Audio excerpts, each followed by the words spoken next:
Thank you, Jee Say, for taking your time off to be interviewed. Singaporeans are interested to know about your participations in general elections and presidential election. I have a few questions for you.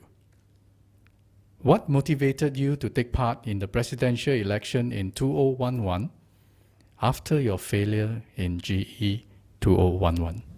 Thank you, Chris, for giving me this opportunity. You know, the presidential and general elections are two different platforms, but the underlying motivation for me to go into both elections is the same. I have been concerned with social justice since I was young. I was born into a very poor family. My father was what they call a kopi kia, making coffee in a coffee shop for customers. And my mother was a washerwoman. We literally live from hand to mouth. They earn only a few dollars a day, and they have got 9 children to feed and raise. So it was tough. And you know, all 9 children plus the 2 parents were sleeping together in just one room. And all of us would roll over each other when we were asleep. And it was tough. And in the morning, we have to just scramble for the wash basin and the toilet before going to school, and making our own breakfast. So much so that my parents had to do their toilet business in the evening before they go to sleep. They literally have to force themselves, force the system, the body system to do so. So it was tough, but we learned. We work together as a family. My sisters take part in different chores, help us. Some were doing the ironing, washing, drying the clothes, delivering the clothes. All of us had a role. I remember going with my sister to deliver clothes to our customers, going from house to house. So it was tough, but we fought our way through. And I was very fortunate to be given a scholarship to study abroad. I would never have been able to go to university without the government scholarship. And I am grateful for that. And I am also grateful for them giving me a good job in the civil service. But this gratitude to the government does not stop me from noticing that there were still a lot of social injustices around.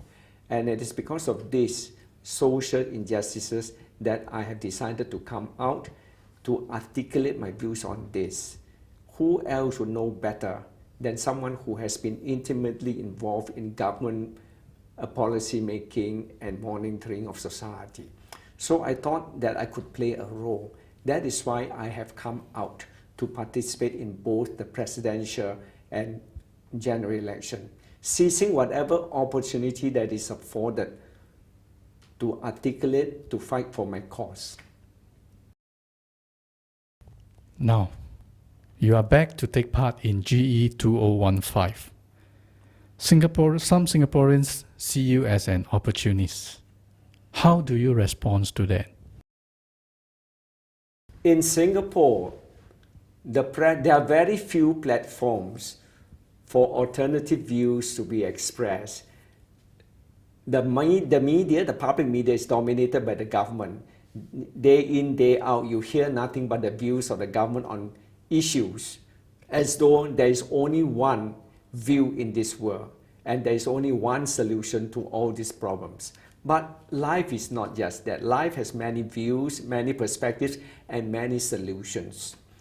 So it is because of this that the election, the general elections and the presidential elections are important opportunities, important forums for us to seize to make use of, to tell Singaporeans what alternative views there are and what alternative solutions there are.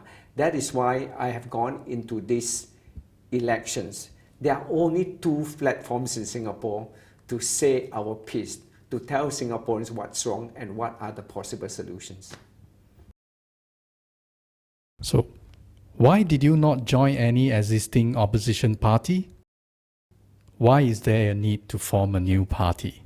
I did try my very best to join an existing party, In fact, that was my top priority soon after the presidential election. But things didn't work out. There were differences, there were obstacles in the way, such as differences of opinion among leaders of the parties. So in order not to sow discord among these leaders, I decided that the best way is to go out and form my own party with like-minded people. Okay. In the coming elections, what are the issues that you are focusing on?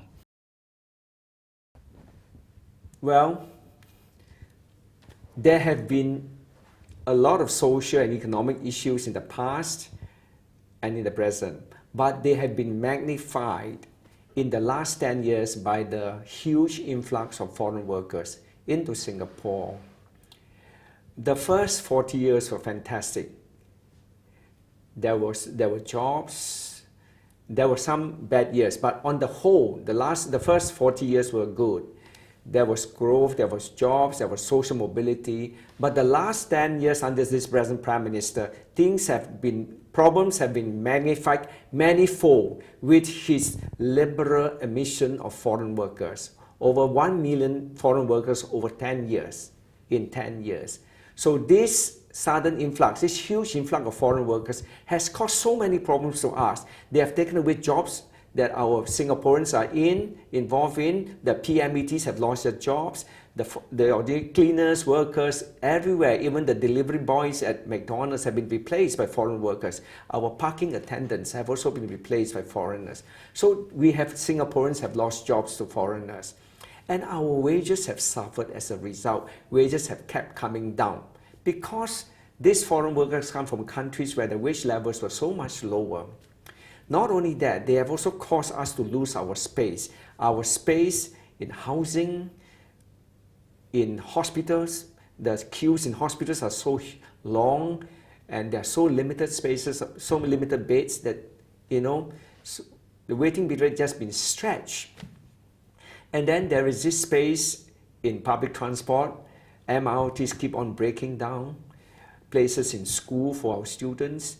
Places, there are 20 to 30% of our places taken away by foreigners, whom the government spent $400 million on every year in foreign scholarship and tuition grants. So our own Singaporean students suffered in loss of places and in taking up student loans to go to university. So these problems are there. They have taken away our jobs, they have depressed our wages, they have taken our places in so many areas. And as a result, our esteem has gone down. It is because of all these issues that we are going into to fight, to tell the people that this is wrong and this policy, to add pressure on the government to change its policies for the good of the people. Sorry to ask you these questions. If you fail again, would you be planning to return to contest in the next presidential election? I don't think so, unless there are no suitable candidates coming out. But I'm sure there will be suitable candidates coming out to contest the presidential election. So my answer is very unlikely. I would like to take this opportunity to tell Singaporeans, some of whom have felt that I have been a spoiler and an opportunist by contesting in the presidential election. I want to assure these Singaporeans that I am not. I am not a spoiler, neither am I an opportunist. But to those of you who still think that I am a spoiler and an opportunist, I want to say sorry. The last few weeks have shown that SingFirst, my party, has done our very best to avoid three-corner fights in constituencies which are considered relatively easy for the opposition.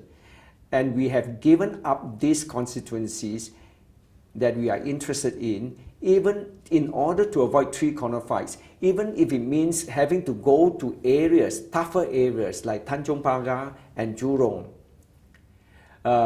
just because just in order to go for straight fights with the PAP. So this, to those of you who think that I'm a spoiler, spoiling the votes of opposition party or an opportunist, these are the facts that you have to consider. And if you still think, after considering these facts, that if you still think that I'm a spoiler and an opportunist, I want to say I'm very sorry. Thank you, Jee Say. Well, Chris, thank you very much for giving me this opportunity to clarify the issues that some Singaporeans are concerned with. Thank you very much, Chris.